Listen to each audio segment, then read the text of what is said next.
there. I never knew his name, but I thought that was extraordinary. There was food brought up from the community to feed us. I remember at some points there was just a group of the African students on campus. Stood in front of the building, just kind of stood there and sat there for a period of time. And it just kind of extraordinary kind of support that had been given by the community, concerned about us and making sure nothing would happen to us. And I think that the kind of regimentation, the kind of negotiation with the police, the kind of lining up, getting ready for the bus, nothing was going to happen. Wasn't going to allow anyone to get hurt. And our plan was worked out, an arrangement such that we would march out in a group. We had 2 attorneys from the NAACP represented most of us coming out. And so that, and I remember one of the chief of police, black police at the time in the city, was there on the scene making sure that nothing happened to us. It was all arranged. And we came out of the building on the ground up into the paddy wagon that had been set there for us. I do remember Bob Van Leer, who went on to be a filmmaker, and his attorney, tried to get into the van with his clients. And the police pulled him back and no, you can't get in there, but he was down there at the lockup. And it was a very serious kind of arrangement. The implicit threat was that if anybody in Hamilton Hall was hurt, much less seriously hurt or killed, that the university was going to be directly attacked by people in the Harlem community and all over the place. And they felt that there was a threat that could have happened, that it could have been the focus of a rebellion itself. So the white students are treated actually a lot worse because there wasn't that support from the community. So there were phalanxes set up so that when the students were beaten as they were taken out, and the police ran wild on the campus, sometimes just going after anybody who was not even in the demonstration. Students who were in the dorms studying. I mean, I saw that happen in the second bus. Some kid went down just to use the vending machine to get candy, and cops saw him and just busted his head. And it's interesting that it was like 2 struggles side by side. One of them gets reported a lot out of the bus, the other one doesn't. And then that led to the strike. There were no finals. I remember I didn't have finals in my freshman or junior year because the year ended with a strike, but there was a second takeover of buildings that SDS led. But SAS didn't go back in, as I remember, as an organized group for the second time. Yeah.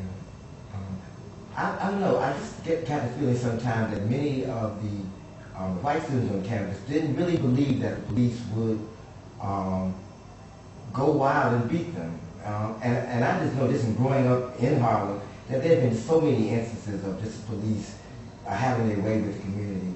And that was understood by, I guess, you know, folks there, the black folks inside, that we weren't going to go in that way.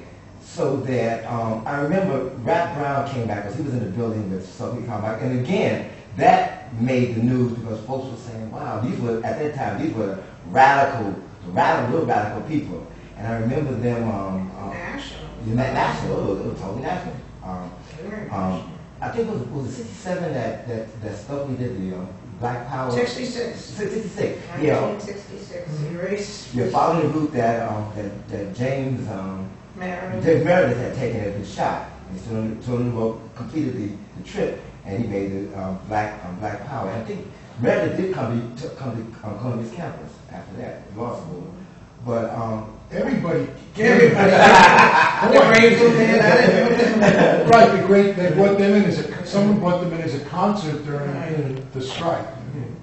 Yeah. So I guess that there was a kind of understanding what the police could do. And I remember that I was saying when Rap came to one of the fundraisers, it was a fundraiser for something, I can't remember what, but he talked about to the white students who were there at the thing, welcome to the club. And that was the Billy Club, he said. I would like to say, I don't remember if we covered this in the film. You can only do so much in a 20, 30-minute documentary. I think some of the comments, it's going to be a longer... Yeah, right. Definitely, we would have to expand it. But one of the things that I ended up doing after evacuating myself, I found out a lot of other people had done that too, and they never even came in the building. And we called them the helpers. And I became like a runner, because the girls had left their tampons, their pills, birth control pills or whatever in the rooms, and changed clothes, and wanted to call their parents or their boyfriend before they got access, I guess, to the phone.